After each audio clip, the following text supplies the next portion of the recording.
Good morning, students of class 12. Today in our economics class, we are starting our chapter number 2, that is 5 years plans in India, its goals and achievements. We are doing our book number 2, it is Indian economic development. Our today's topic is economic planning. हमारा आज का topic है economic planning. Economic planning firstly हम इसका meaning समझेंगे, होता क्या है. इकोनॉमिक प्लानिंग मीन्स इकोनॉमी के लिए हम प्लानिंग जो करते हैं. Meaning utilisation of country's resources, हमारे देश में जो भी रिसोर्सेज अवेलेबल हैं in the form of land, labour, machine, money, capital, entrepreneur, जो भी हमारे देश में जो भी रिसोर्सेज अवेलेबल हैं उसको यूटिलाइज करना है, यूज़ करना है. How? In different development activities, अलग अलग डेवलपमेंट एक्टिविटीज़ में, in accordance with national priorities, जो हमारे देश की, हमारे नेशन की जो पहले ज़रूरत है उसके लिए स्टार्टिंग में हमें कंट्रीज़ के रिसोर्सेज को यूटिलाइज करना है, यूज़ करना है. अकॉर्डिंग टू द प्रायोरिटीज़, हमें पहले किस चीज़ की ज़रूरत है उसके लिए प्रोडक्शन पहले करना है. जो हमारे देश में प्रायोरिटी के तौर पर नहीं आते हैं उनकी प्रोडक्शन को हम स्किप कर सकते हैं, हम उसको थोड़ा सा बाद में भी ले सकते हैं. ठीक है ना. So utilisation of country's resources, economic planning is utilisation of country's resources. Country के रिसोर्सेज को, जो अवेलेबल रिसोर्सेज हैं, सिर्फ उन्हीं रिसोर्सेज की बात कर रहे हैं, अलग अलग डिफरेंट डेवलपमेंट एक्टिविटीज़ में लगाना, सो दैट नेशनल प्रायोरिटीज़ को ध्यान में रखकर. देखिए, जैसा कि हमने पहले पढ़ा था कि हर कंट्री, हर इकोनॉमी में जो रिसोर्सेज हैं वो स्कार्स हैं. हर इकोनॉमी क्या चाहती है कि उन स्कार्स रिसोर्सेज को बेस्ट से बेस्ट यूटिलाइज करें, है ना.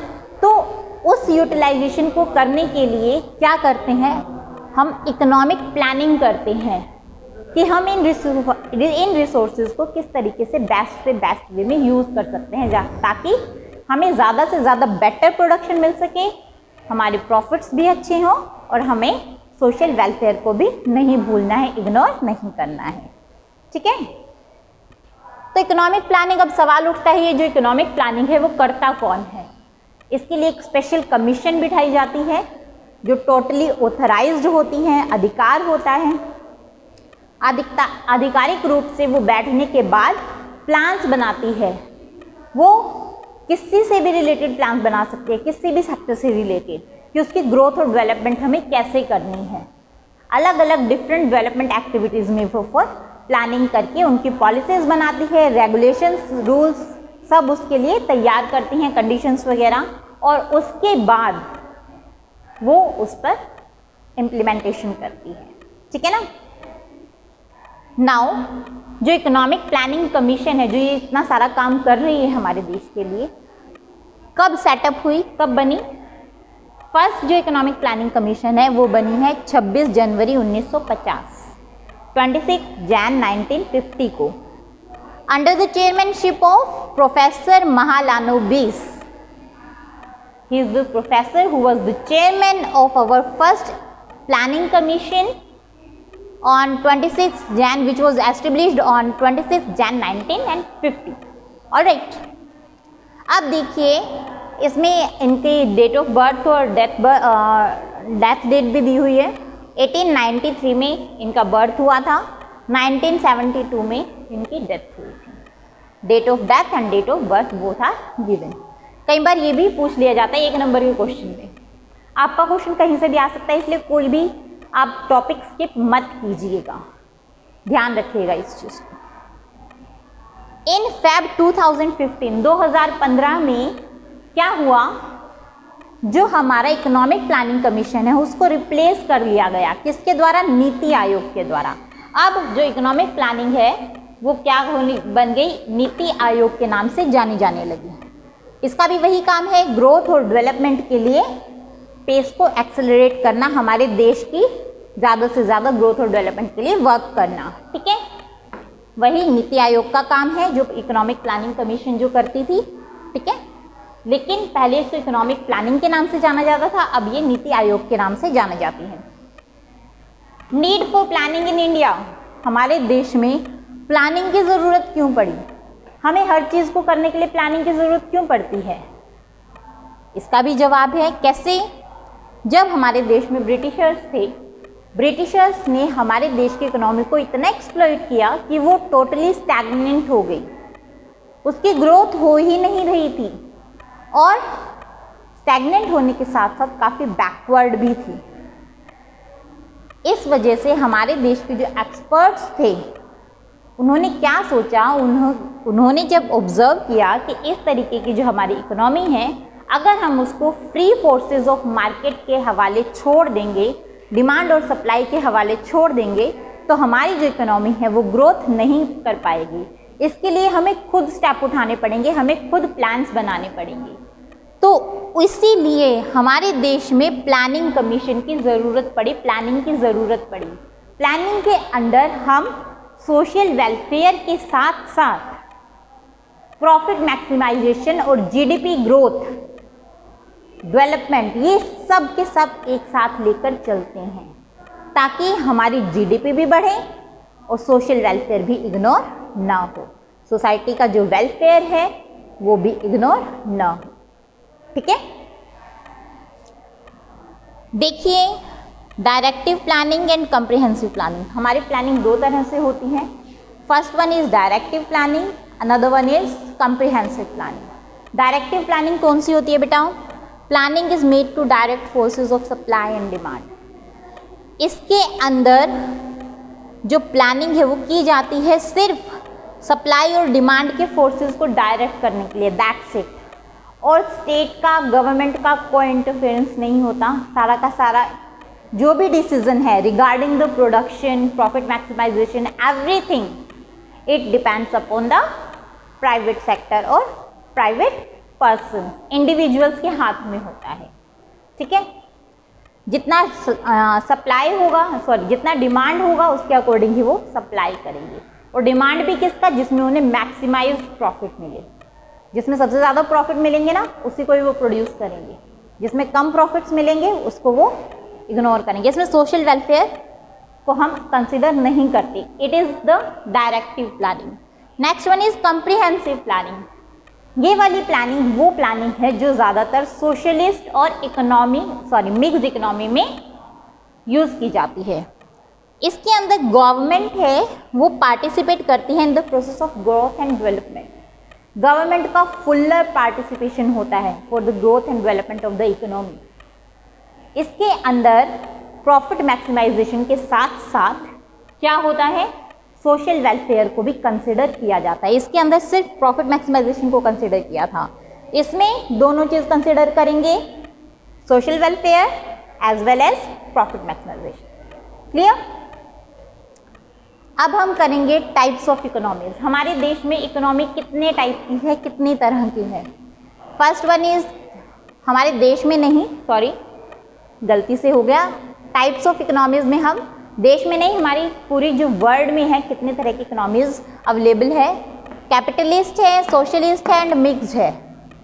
हम तो जानते हैं हमारे देश में तो मिक्स्ड इकोनॉमी है, इसके बारे में भी आप काफ़ी कुछ जानते होंगे, पर फिर से हम इसको थोड़ा सा रिवाइज करेंगे, शॉर्ट में करेंगे, ज़्यादा बड़ा इसको नहीं लेकर जाएंगे। कैपिटलिस्ट इकोनॉमी, कैपिटलिस्ट इकोनॉमी कौन सी होती है? ये वो इकोनॉमी होती है जिसके अंदर मीन्स ऑफ प्रोडक्शन किसके द्वारा ऑन किए जाते हैं? By the individual. ठीक है, इंडिविजुअल ही जो प्रोडक्शन के रिसोर्सेज हैं उसको ऑन करते हैं और वही डिसीजन लेते हैं कि उन्हें किसका प्रोडक्शन करना है और किस चीज़ का प्रोडक्शन नहीं करना है। इंडिविजुअल व्यक्ति है, प्राइवेट व्यक्ति है, तो ऑब्वियसली वो उसी चीज़ का प्रोडक्शन करेगा जिसमें उसको ज़्यादा से ज़्यादा प्रॉफिट होगा। ठीक है ना? गवर्नमेंट का जो यहाँ पर गवर्नमेंट का जो रोल है, it is just confined to the maintenance of law, order and defence. ये कहाँ तक लिमिट रहती है?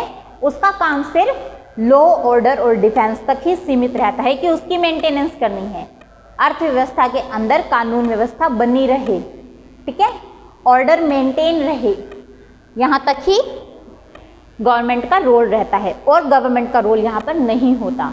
सारे के सारे डिसीजंस कौन से लेते हैं? इंडिविजुअल्स लेते हैं, प्राइवेट सेक्टर लेते हैं। Next one is socialist economy.